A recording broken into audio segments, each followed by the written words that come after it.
on, Reset Nation? Welcome back to another episode of Operation Self Reset. I am Jacob Naraki, and I'm here to change, inspire, reset your own personal life.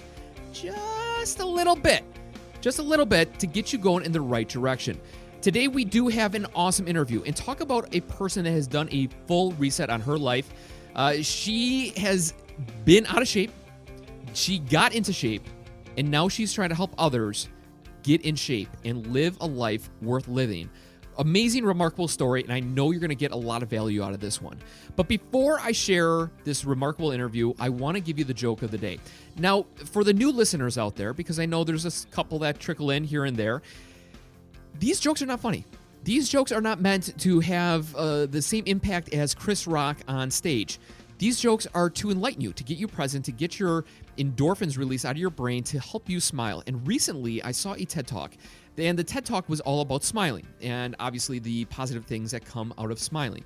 He said, a simple smile, it releases the same amount of chemicals from your brain as 100 bars of dark chocolate. Now, as we all know, in the health magazines and in the paper, they say if you're going to eat chocolate, eat dark chocolate because of the antioxidants, because of all this other crazy stuff. And there's also caffeine in chocolate, little traces of caffeine that kind of, jolts you up a little bit. So the smiling has the same effect. So by me saying these simple, crazy, silly jokes, maybe it will get you to smile enough to get you to that 100 chocolate bar mark. I don't know. But here's the joke. What do you call a dinosaur with extensive vocabulary? A thesaurus. That was funny. That was funny. I thought it was funny. I'm laughing. And if you notice the fake laugh, I faked laugh for a reason, because I wanted to get that enjoyment of 100 chocolate bars in my system. So if you want to join me, smile a little bit. Have fun and enjoy it. So with that being said, let's dive in the interview today with Tila Herman and her remarkable story on her transformation, her reset. And I hope you truly enjoy, because it's an awesome little interview, and here it is. All right.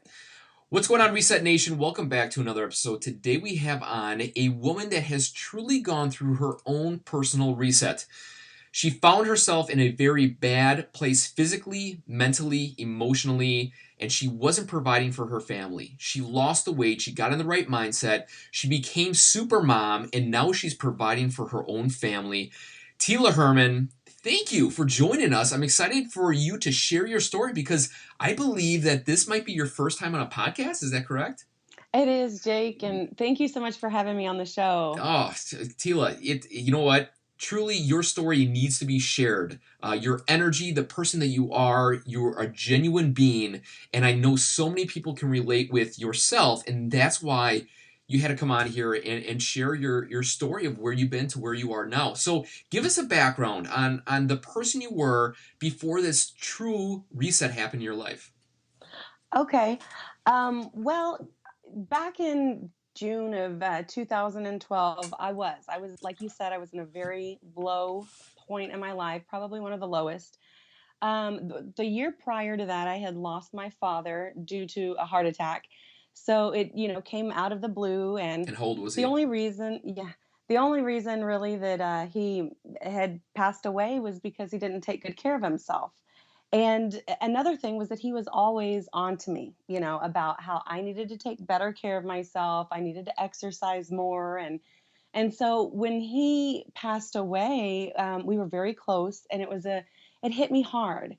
And, it was one of those times where rather than deciding that I was going to take health and fitness on, I decided to go the other way. And I kept gaining weight. And by 2012 in June, I was at my biggest. I was about 240 pounds. Mentally, I was in a really bad spot. And we got some news actually from my husband's doctor that they told us that they thought that he had a very aggressive form of bone cancer. And my husband was the sole breadwinner. And I had never, I hadn't even worked since before we had children. So at that time, it'd probably been 7 years since I had worked. Again, mentally, physically, I was at my worst. I didn't know what to do. But I knew that I had to do something. And I remember walking downstairs, and people talk about having those out of body experiences. But I really did. I walked downstairs and it was like I looked around and I almost, floated outside of myself and I saw who I was, truly. And I knew that this had to change. I was like, this can't be it.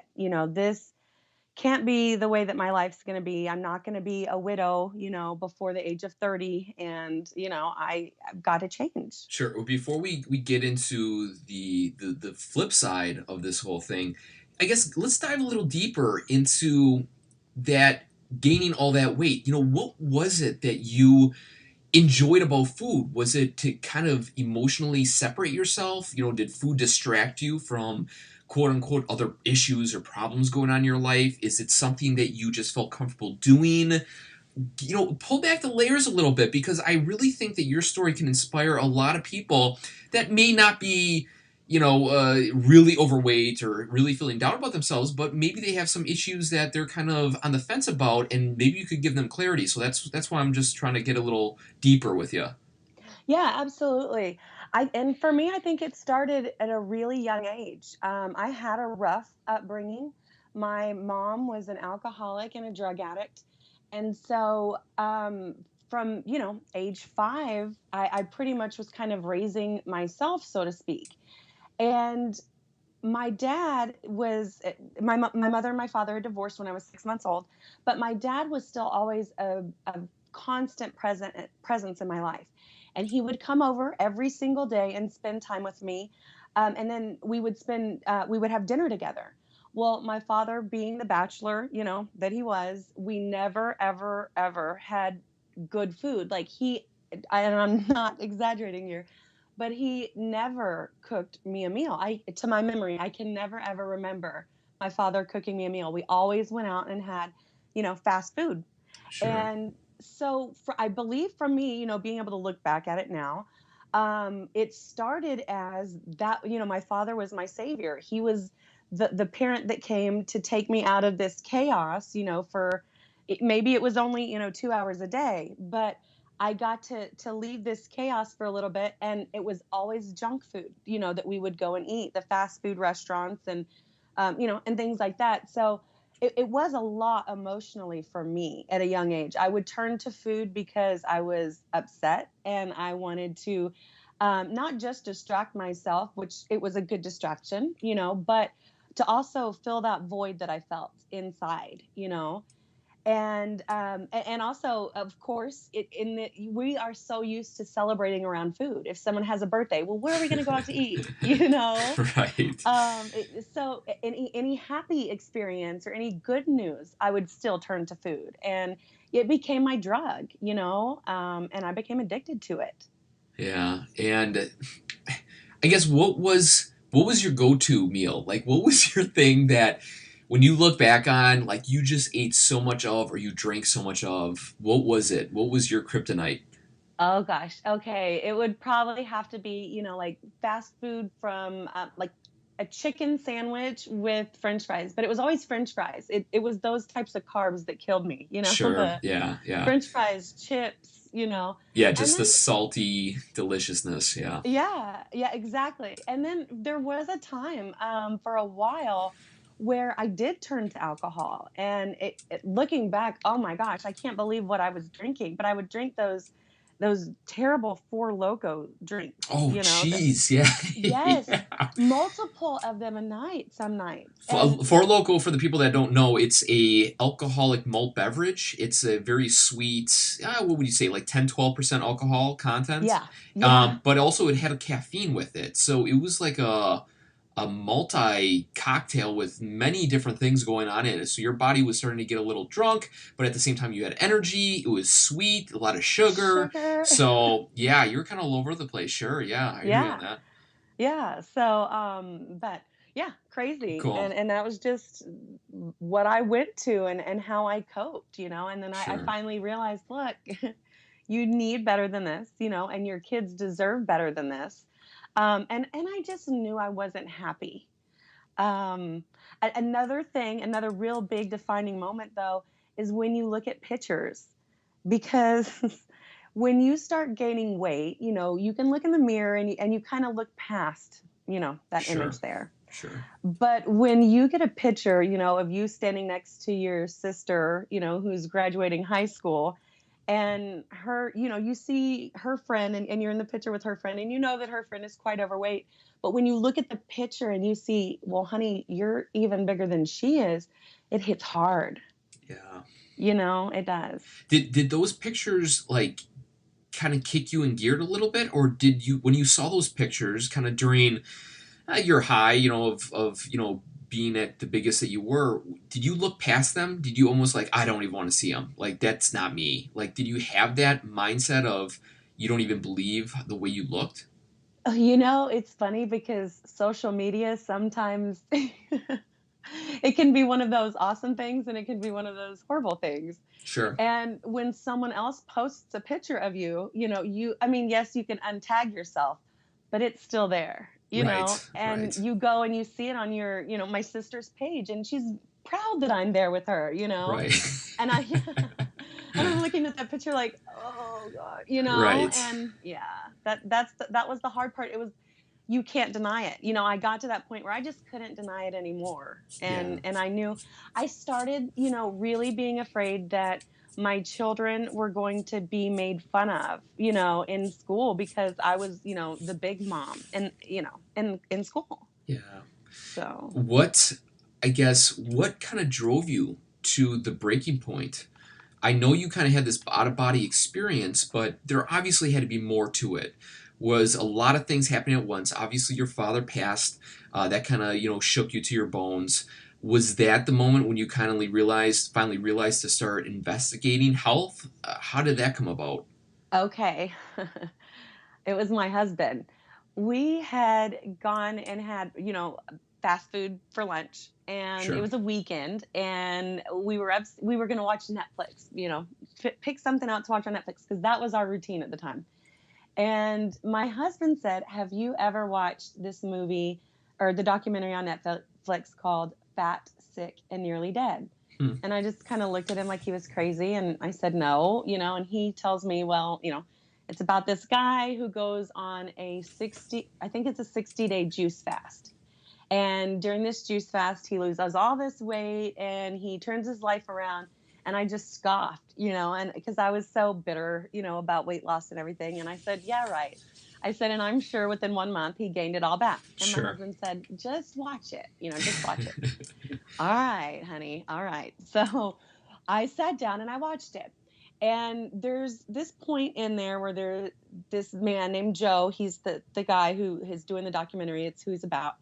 He's sitting down in a diner and he's talking with this man. And sitting next to the man, there's like a teenage guy. And then, anyway, they're talking about health, and he kind of explains, Joe explains that he's on this juice fast, and he's trying to take back control of his life. He feels he's addicted to food and all these other things. And the father, the man that he's talking to, says, in essence, that he doesn't care if you can add 10 extra years to your life, or you have to give up 10 extra years, whatever, that he would rather spend his life eating unhealthy foods that he likes rather than changing his diet. And it hit me hard, that this man would say that. And Joe kind of digs a little bit deeper, and then the guy says, like, "Well, what's the point?" He said, "What would be the point of hanging around 10 extra years if you can't eat the things that you want to eat?" And Joe looks at the kid who's sitting next to him and he says, "Well, he said, I don't know. I don't have any kids, but is this your son? And do you have any children?" And he says, "Yes, I have 5 children." Wow. And at that moment, it hit me like everything that I had been doing to my body and the way that I was living and the excuses that I was making, and the fact that I had lived through my dad, dying of a heart attack basically because he didn't take good care of himself. He didn't eat well. It hit me hard, and I was mad at that man. I mean, I was screaming after I dropped my fast food in my lap, Right. I I was screaming at him and I was like, "How dare you? How dare you put food before your children, being able to be there for them?" And it took a little bit, but after probably about 30 minutes of kind of self-reflecting, I kind of realized that because although I would never say that, I was doing the same thing. Yeah. And that's when I said, okay, enough's enough, Yeah. you know? It's kind of, it's funny in a way, but it's not, obviously how different things affect us. If, Hmm. some people would go, Tila, I mean, your dad died because of poor health. Why didn't that wake you up? And obviously you continued on.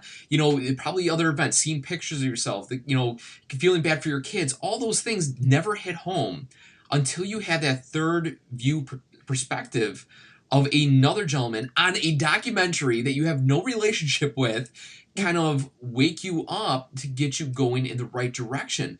It's kind of profound, and some people are like, oh, how can that be? But it's truly different for every single person. That's why different books resonate with people. That's why different speakers and presenters and ideas and movies connect with people so differently, because there's always a different aspect that some of us are not looking at that others people get. So obviously, good job for your husband to share that with you. Do you think that he showed you that documentary to get the effect that obviously came out of it, or was he just trying to more of be proactive and help you in a direction? Yeah, I think really he was just trying to be proactive and, and help me in a direction. I don't think that he had any clue, that that one moment would really just hit, yeah, so close to home with me. He Sure. was just, and, it was like we had reached the end of Netflix, so Right. why not, Right. Right. Right. So what was the next steps? Obviously, you're angry at this guy. Did you throw your cheeseburger at the screen and curse him out? And Yeah, and no, you know, I think unfortunately I probably did finish my meal, well, you all know, right. yeah, let's Last start meal. on Last meal. Monday, right? Let's start Right. on The Monday. classic. The classic. Right. Yeah. No, Tomorrow. Tomorrow. Right. Right. yes, exactly. The movie really spoke to me, to be honest. A lot of what he was saying, it really made sense. I had a lot of gastrointestinal problems. I have Crohn's disease, and this guy was able to, help his autoimmune system and everything, which Crohn's is an autoimmune disease too. But he was able to, help a lot of his health by going on this juice fast. And I wasn't going to go on like the 60 or 90 day or whatever he was doing. That seemed a little too much for me. Sure. But what was neat was Lent was around the corner at the time when I saw this. So I decided, why not do this for Lent? Because I felt that I couldn't just do it for myself for whatever reason. I felt like I couldn't just say to my husband, this is what I'm going to do, because I'd fall back on it, the very Right. first day or whatever. Um, but I knew that I needed to plan it and I needed to, invest in it and really decide if this is what I wanted to do. So I did. I spent some time looking into everything, into juicing, and I decided I was going to do a 40-day juice fast. And I started, I believe it was in February of 2013. And I surprised myself and went 40 days. I mean, there were so many emotional highs and lows, and wanting to give up. But I really feel that during that time, I was able to break a lot of those habits and a lot of those addictions to the unhealthy foods. Yeah. And I started off with just fresh juices that I made at home with a juicer. And a lot of the juices at the beginning were a little fruit heavy, but as time went on and my taste buds changed, I started finding that the fruitier the juice, I couldn't take it. It was just too sweet for me. Huh. And so, yeah, I gradually, I mean, just started juicing more kale and more, celery. I mean, stuff I would never have thought that I would enjoy drinking. Right. But yeah, and I came off of the 40-day juice fast and I felt great. I had lost about 25 pounds. I had lost a lot of inches. I think I went from like a size 18 to a size 12 or so. Wow. Good for you. And yeah, I just felt refreshed. I felt younger. I felt amazing. And then I started back with my diet and I started eating the foods that I thought were healthy for me. And even with portion control and everything, I started noticing that my weight would come back slowly and slowly. Hmm. And when you go 40 days or 15 days, or it doesn't matter, whatever time you go without eating food, and you start noticing that that weight's creeping back up, like you're going to freak out. And so I started using juice fasting as like a yo-yo diet. And I would jump back on my juice fast and then I would Right. lose however many pounds I felt comfortable with losing, and then okay, let's eat again.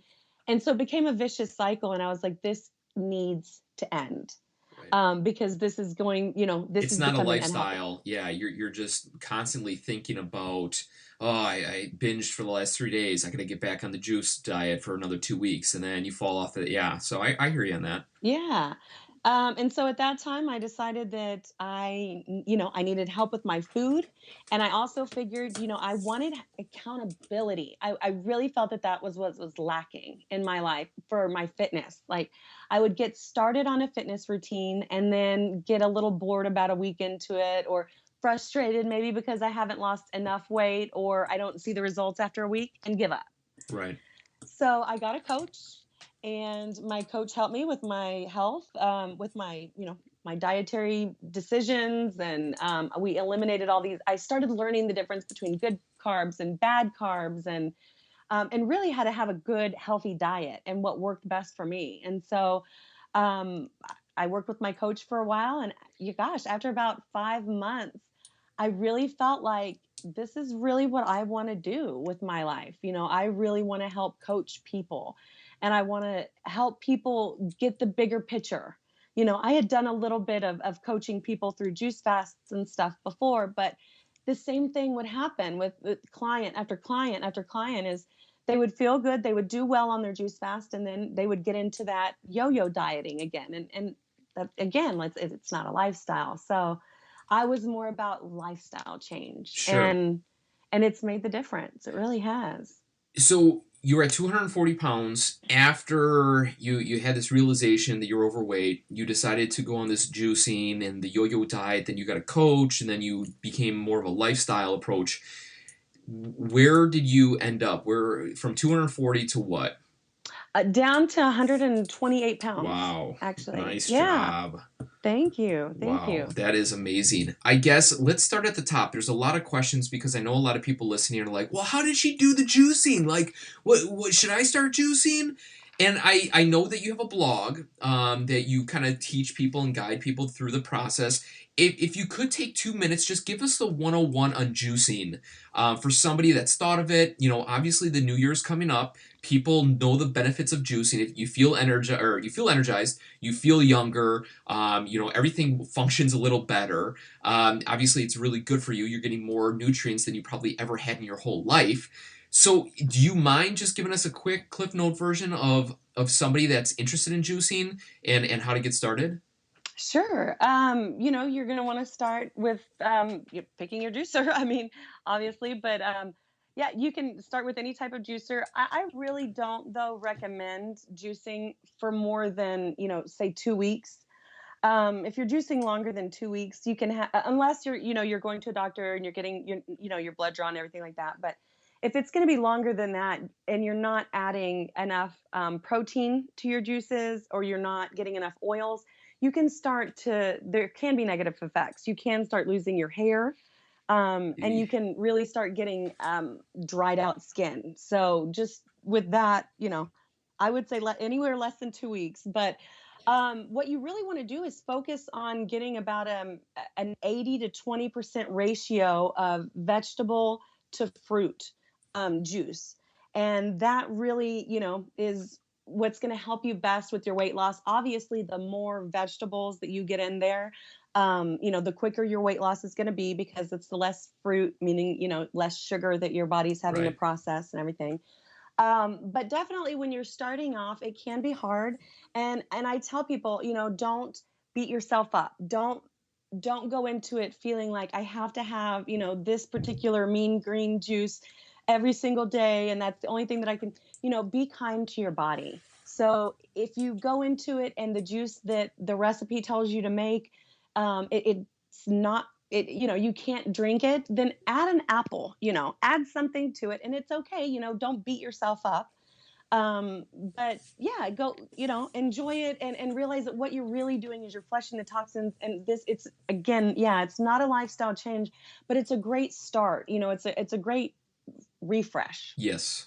Or a restart. But whatever. I mean, Yeah, we can use yeah. whatever word you want. Ultimate, I mean, what's your ultimate smoothie? Your go-to, not smoothie, your juicing. What would it be? Oh man, it's okay. It is a large grapefruit. I love Huh. grapefruit. Okay. Yeah, a large grapefruit. About I use about 3 to 4 sticks of celery, Okay. which that can be a little much for people who are starting off. So maybe start off with two. And then I use one Granny Smith apple and some mint. Hmm. And it's perfect. Yeah. And that one now grapefruit that's funny because grapefruit is one of those fruits that when you're juicing, you don't necessarily have to consider it a fruit because it's so low in sugar. So Okay. I mean it doesn't count as a vegetable, but you can almost it's almost like you don't have to count it. I So see. Okay. I Okay. lived on grapefruit juice. Yeah. Cool. Cool. Cool. Is that blog still up? Do you still have that juicing blog up? I have it up. Yeah, I Okay. Cool. haven't messed with it in a while, but Just yeah, it's still throw it up. out there for people if they're interested, real quick. Okay, it's a long one, but it is my 40-day juice fast dot blogspot.com. Cool, and I'll put that in the show notes. So yeah, I just felt juicing is always a hot topic. There's always new books coming out on juicing. Obviously, the new year's coming out. People are asking for juicing machines or blenders or high power blenders for the holiday season. So I thought, you know what, you're obviously the expert in it. You found the benefits out of it, and yeah, why not share a little bit? So let's go into probably the big momentum change for yourself was finding a health coach to kind of really stable yourself out, to give you more information, education, and knowledge when it came to health and fitness, right? Yes. What was, And go on. oh, I'm sorry, go ahead. No, I was just going to say, I like anybody, everybody wants to know that secret sauce. What did the coach tell you that you didn't know, or what was the idea or the mentality or the theory when it came to eating or fitness that really put you in a good state of mind and kind of leveled out the yo-yo diet that you previously had? Okay. It hands down it was the accountability group that I Okay. was in. Sure. She was running this amazing group and it's the same thing that I do now, but she had this amazing group where you come in every day and you post your proof that you did your workout. So you post your sweaty selfies. And man, I got to admit I did not want to do it at first. I hated it. I hated the idea of it. But it started to become like this badge of honor, that amongst this group of people that we were getting together and we were pretty much starting at the same spot together and so we would post our proof every day and then but we also posted our meals to the group. And so I became accountable to the things that I was putting in my body. And then you had this group mentality, that you can, like you said earlier, if you hear one person telling you you can do it, then, okay, you might feel like you can do it. But when you're in a group, of 15, 30 people that are also struggling, but also telling you, you can do it. And it's, yeah, you slipped up today, but that's okay. You could fix that. When you're hearing it over and over and over again, it's a lot more powerful, I Yeah, think. yeah. And it's funny because you could have gone any which way with that question. You could have said, "Oh, realizing the good carbs or the bad carbs, or realizing soda is, is just ridiculous amount of sugar that you don't even know that you're drinking." But the one thing that you said, which I think is absolutely huge, the accountability, because once you surround yourself with individuals that are on a pursuit of trying to become healthy individuals or lose that 10, 20 pounds, or in your case, whatever, like almost 100, more than that, Yeah. it really can get you to that next level. So obviously, you're a big proponent of surrounding yourself with like-minded individuals with the end goal in mind, correct? Absolutely. Yes. Now, obviously, you assist people getting to better fitness and health in their own personal life, and you kind of do different groups and challenges and stuff like that, and we'll talk more a little bit later. But for somebody getting started who does not have a group, or doesn't have a group of friends close by that they feel that they can open up and say, hey, let's start a little accountability group for our weight loss or our workout trends for 2015, do you have any suggestions for them to get involved with somebody? Yeah, I mean, obviously look online. That's, where I would start. And you can always go to my website at tilaherman.com. But I have, like you said, I always have these groups going. At least once a month, we have a new group that starts. And like you said, it just really, if nothing else, just reach out to someone and let someone know, hey, I've been struggling, and this is how I've been struggling, and I just need someone to help keep me accountable.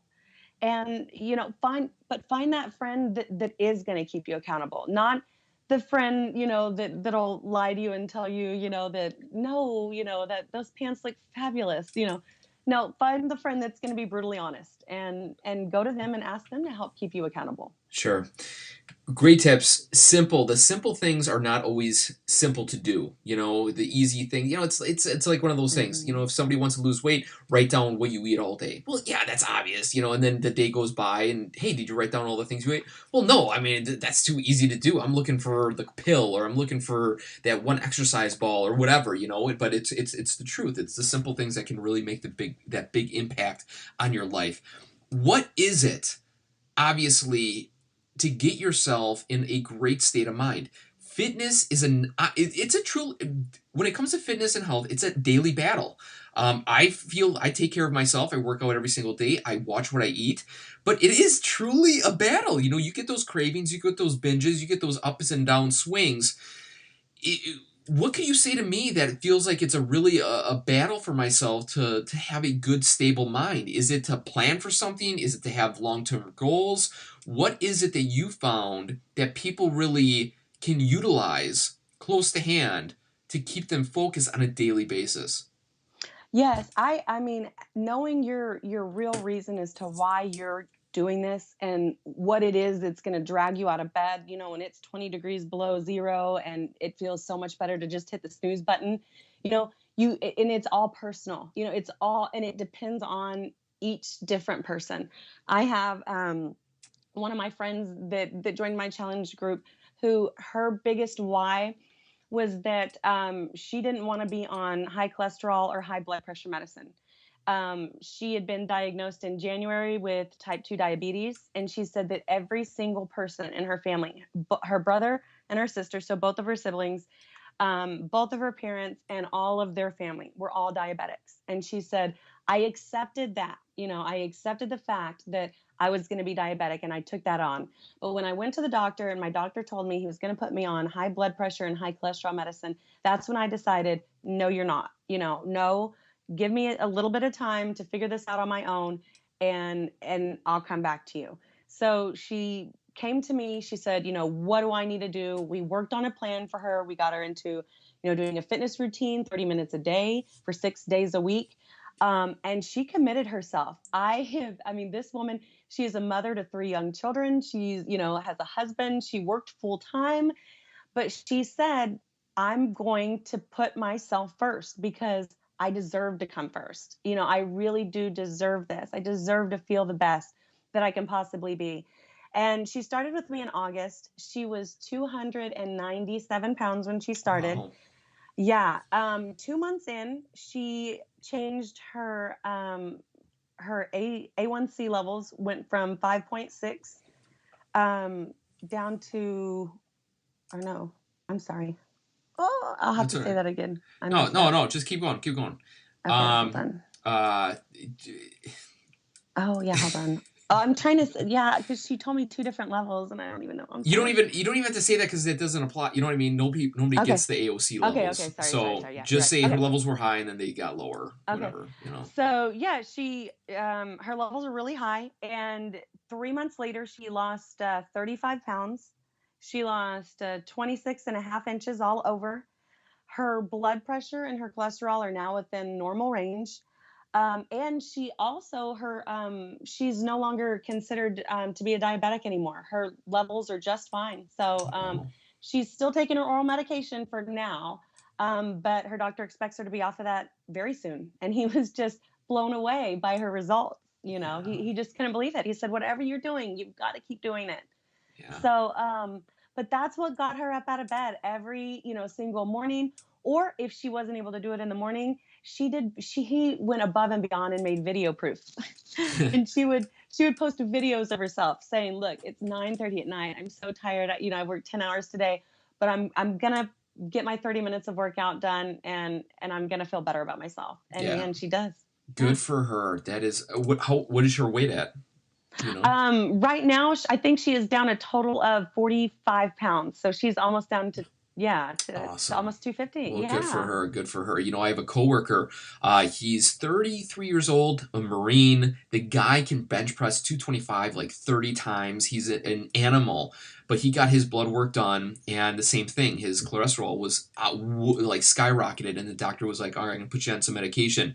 And he's like, "No, no, no!" And daily, twice a day, in the morning and before he goes to bed, he runs on the treadmill for half an hour. And he's like his why is to truly to prove the doctor that he doesn't need to be on medication, that he can, force himself to get in good health. And sometimes, like we said earlier, different things affect different people in a Hmm. different way. For you it was the movie, for this woman it was the diabetic slash other medication. For my coworker it was the same thing, medication. And if you're thinking to yourself, man, I have nobody to really check if my levels are high or low or whatever. Even if you do or do not have a job that supports insurance and everything like that, I highly suggest it would be worth I don't even know how much it is out of pocket, maybe $100 to at least see where your levels are at. Because if you are one that is in poor health and you're thinking to yourself, I need to get in shape, but I really don't have that motivation or drive to drag myself out of bed on a daily basis, maybe worth getting some medical background checked on you to maybe open your eyes to see, wow, you are really out of whack and you need to get yourself back in shape. So, that's all I got for you. But regardless, amazing stories, and obviously you're helping people all the time. Obviously, health is not easy. If it was easy, everybody would be ripped and shredded, and we would be, walking around like Adonises with our shirts off and flexing constantly. But we're not. What is it? What is it that is really holding a lot of people back? You worked with, man, I don't even want to exaggerate. Have you worked with a couple hundred people by now? Yeah, actually, I Yeah, have. Yeah, yeah. a So couple so hundred. what so obviously you know what the limiting beliefs are slash the things holding people back. What are they, and what do you say to these people to get them going in the right direction? A lot of the times it's people number one, not believing in themselves. A lot of people just don't see that strength in them, and they don't think that they can do it. Um, a lot of other times, things that I can see is people they think that it has to be the perfect timing. We kind of joked about it earlier, but we have to wait till Monday or the first Monday of the Yeah. month, or Or you know January 1st. Yeah, yeah. yeah, exactly. And that's not it. It's, you wake up and you have to make that decision every single day. And yeah, like you said, it's not easy. Habits are hard to break. Yes. But if we have bad habits, we can make them better. We can make good habits then instead of, the bad habits. And so a lot of times it really is, it's that struggle to break the bad habits or that familiarity that they have, with their old life, and the things that they run to. Everybody tells me I'm an emotional eater, and I'm like, most people are. I mean, really, most people. I see it all the time, that addiction to food, and even people that aren't necessarily overweight, or maybe they only have 10 or 15 pounds to lose. It's still that battle with the food and the food choices. And so I think really a lot of it is getting through your head, that those foods that we really like to eat sometimes aren't good for our bodies to eat. Yeah. What's the one sweet treat or the one deal breaker everybody falls on? Is it soda? Like, what is it? Chips? Cookies? I know everybody's different. I'm just curious. Oh, I think it's bread. Really? Yeah, Yeah. I really Okay. do. Yep, I keep bread is my big thing. I'm like, guys, really just and even with like I said, even I have people in my group that aren't overweight, that they're well within their weight range. They're just trying to tone up, Yeah. and I'm like, man, cut it out, and cut out that dairy, stop buying the yogurt, the flavored yogurts, like if anything else, get plain Greek yogurt and add your own fruit to it, Sure. but Sure. Yeah. yeah, That's those are tough. the That's two tough. things. I think you and I both watched that documentary, Sugar, or what the heck is it called? It just came out recently with Katie Couric. She was the narrator. Yes. Shoot. Whatever it is, I'll put it in the show notes. But Yeah. they basically said that your body, when it attract or when you digest sugar, your brain lights up the same as if you were on narcotics. And it's funny because I have a little guy, a 1.5-year old, and obviously you have three boys of your own. Even those baby yogurts, they add 15, 16 grams of sugar in those little containers. And Yes. it's like, what? These babies don't even know what the heck a sweet thing is. And we're Yeah. force feeding them sugar. Now, granted, it's organic, but regardless, it's still sugar. It's still Right. sugar that does not need to be in there. So it's just kind of interesting how our society has pumped everything full of sugar and carbs and all that stuff. But that's a whole nother podcast on healthy living and stuff like that. Give us a background on what do you do on a daily basis to keep yourself in check and to allow yourself. You're a busy woman. You got three young boys. You got a husband. You got a house to take care of. You're obviously bringing in revenue for the family itself. How do you keep time to keep yourself in shape, to keep yourself motivated? What are some things behind the curtain, if you wouldn't mind sharing? Keeping a schedule helps me a lot. Okay. But for me, I am the best at making up excuses. And so What? Oh, just you? I oh think yeah, that, yeah, just me. right, right, right. But yeah, no, I set my alarm clock for 5 o'clock in the morning, and I get up and I get my workout done first thing. Okay. Because if I don't get my workout done first thing in the morning, it doesn't even matter. Like there's just going to be excuse after excuse for myself, and I listen to myself. I listen to my excuses. So yeah, I get my workout done, then it's time to take care of the kids, get them ready and get them off to school. And I come back, I have my breakfast. I usually drink a protein shake in the morning for my breakfast. Keep it quick and easy. And I get my work done, and then it's time to get the kids again. And I like to do, though, with our family, what we like to do is a lot of crock pot meals. A lot of meals that don't take a lot of prep time. Or when we are cooking, we'll cook multiple days worth of, like, let's say, our protein, our meats. And we'll cook, like, 3 days of chicken at one time, so that we can meal prep and plan ahead. But really planning ahead with the food and making sure that I get my workout in first thing in the morning is vital for me. Yeah, the food is a huge one because if you don't have the healthy food on hand, you're going to resort to the not so good food, especially on Exactly. those low moments of the day when you're searching for something and you're just staring at your refrigerator like we all had, almost getting a suntan from that light that's on in the refrigerator glowing on us. But what do you do in the morning to get yourself out of bed? Because I know a lot of people have issues waking up at 5 o'clock, even 6 o'clock, or some of them even 7 o'clock. Do you lay out everything the night before so you just roll into your workout clothes and go? Are you sleeping in your workout clothes and you just get up and you just do it? Give us a little more insight into that because I think that's a really a tough one for a lot of people just to jump out of bed and start working out. It's so funny. As far as my workout clothes go, I wake up and then I make the decision. Like, is this workout attire? Or do I need So no, definitely don't plan that one. But um, it's funny. I get up and I get my workout done, and I want to post it online as soon as I can. That's what drives me. Is again, it's Interesting. that group. Yeah, it's like I have this group. I want to be accountable to this group, and I'm coaching them, so I better be accountable to them. Lead by example kind of thing. Yeah. And so, yeah, I want to get up. And it's funny. I went from hating taking these silly pictures to now, in our group, we try to get the angles where the sweat drips the most, and post them in there. But yeah, it's a pride thing. It's an accountability thing for me. Like, I want to get up and I want to post the proof, because if you don't have the picture, then it didn't happen. And I think that's very powerful because, like you said, you're looking at the end goal. You're looking at the end of the workout, and obviously, every single person that works out is always looking at the end goal of Yes. completing a workout. So, if you Yes. are able to focus on taking a picture of yourself, feeling looking red in the face, flushed, nauseous, whatever, then you feel like you accomplished something, and now you can share it with the world and saying, "I did it."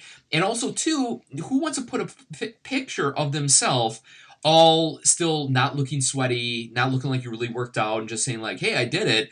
you want to look rough and tough, you know? I mean, you know, if Yeah. you look online, that's why the coolest soldiers look so badass is because, you know, they're dirty, they're grungy, you know, the equipment's hanging off of them left and right. And we like that rough look. I mean, look at these jeans we buy. They're already torn for us. We like that, you know, Exactly. rough look. So why not work your butt off so you can prove that you are a tough working son of a gun, you know? So Yeah. I Yeah. think that's powerful. Do a lot of people do that you work with? I mean, are Yeah. people when if put it this way, if I was to sign up with you today and we started talking, you said, "Hey, tomorrow morning, I want you to wake up early, do a workout, post it." What is the success rate you have found within the first week of people actually doing that? Um, I would say that, well, I guess there's two different types of, like, I would say out of all the people that I tell to do it, maybe about 50% of them do. Okay. But then out of those 50%, I would say the ones that stick with it, that are posting it, for at least, about a week, week and a half, far more successful than any of the people. It's very rare, I'll say then, that I'll get people in my group that are successful when they're not checking in and being accountable. I've Yeah. I really, yeah, maybe a couple people, but as opposed to, yeah, it is. It's about checking in and having that sense of group support, and feeling like you have everybody backing you up. Yeah, yeah, and I think that's what it's all about because no matter through thick and thin, when you have down moments, there's somebody there to pick you up. And when you're on top of the mountain, you're feeling good, there's going to be somebody by you that you relate with very closely that's going to have a down moment and you're there to pick them up. And I think that is more powerful than anything else. I'm a huge proponent of surround yourself with like-minded individuals and or setting up mastermind groups, you know, Hmm. pushing each other to get to that next level because without that, truly what else do you have to reach for? Because sitting at home by yourself saying today's the day I'm going to work out, and the hours go by, as we all know, watching TV, getting distraction, internet, taking care of the kids, cooking, cleaning, all that stuff. Next thing you know, it's 10 o'clock at night. We're like, oh, well, tomorrow, I'll do it tomorrow. And you Yep. never do it. But if you have somebody in your ear, on your text, on your Facebook, you know, in your email box saying, hey, what the heck are you doing? Why don't you work out today? Blah, blah. You're going to have a little more motivation and inspiration to do it the next day completely. So really, really great stuff. Again, nothing crazy here. We're not, decomposing the whole health industry, but we're just doing the things that are proven to work. And Tila, I think you really have inspired the audience. You know, I think you have some really good tips. And also, too, you've gone through it. You've lost 100 pounds yourself, which is remarkable.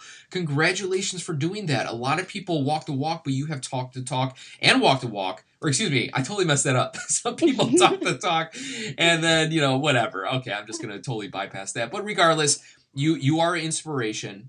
You do great things for the world. You're helping people find results. Along the way, you're keeping yourself in shape. And not only that, but what I think is the most important is that you're a great role model for your 3 children. Because those are the kids that are looking at you every single day, and they're going to grow up knowing the do's and don'ts when it comes to health and fitness, and to have that determination to work on themselves every single day. So, yeah, congrats to you.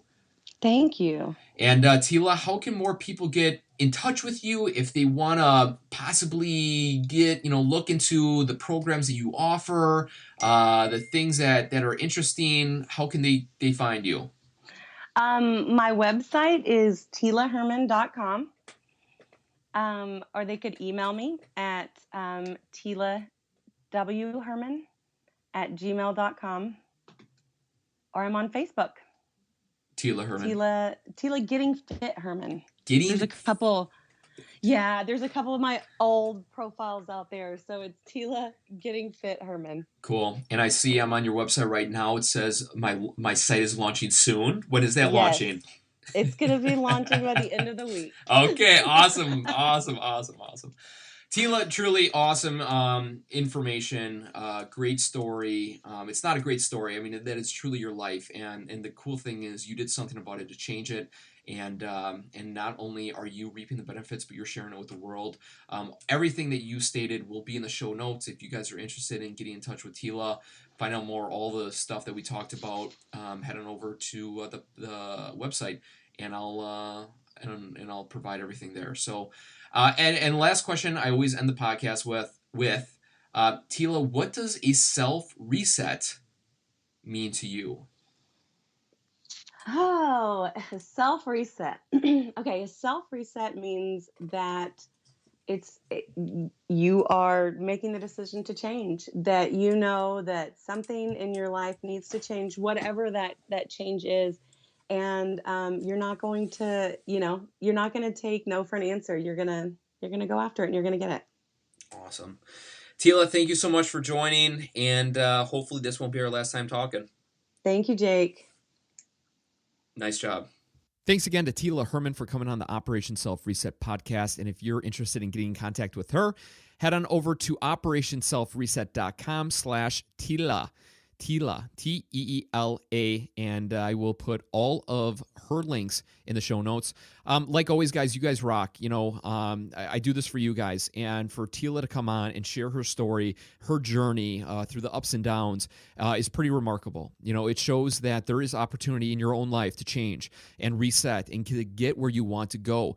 It is difficult. It's not easy, but the things that we work for is worth the effort, right? If it was easy, everybody would do it. If it was easy, you wouldn't be appreciative of where you came from to where you are today. The reason why we work hard at things, at business, our own personal bodies, our mind, our education, is because we know the value that's going to come out of it. And truly, Tila has done it and shown that. So I hope it inspires you a little bit. And at the end of that interview, I was kind of poking fun at her because of her website.